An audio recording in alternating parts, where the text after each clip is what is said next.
السلام عليكم أحبابي ورحمة الله وبركاته. السعال علاجه بالراشي. الراشي خاف واحد بغير دولة ما يعرفه، طحين أو مسحوق السمسم أو خلينا نقول عسل السمسم هالشكل، فبالعراق اسمه راشي ما يراد له. هذا الراشي إذا عندك سعال قحة وهذا الجو بارد وشتاء، تاخذ ملعقة واحدة من الراشي تاكلها وينتهي إن شاء الله بإذن الله السعال أو القحة. يساعد على علاج السعال والقحة. ما يراد له أحبابي، جدا بسيطة. راشي متوفر بكل مكان وبالمحلات وبكل مكان وبكل دول العالم. هو هذا الراشي موجود.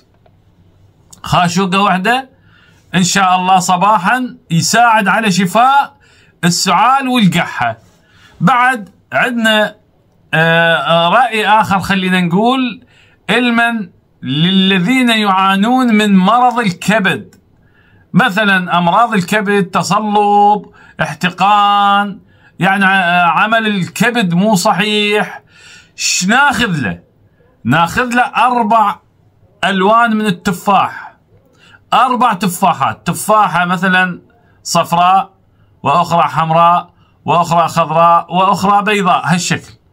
هذن التفاحات أغليهن، تقطعهن تفاحات، تقطعهن وتغليهن.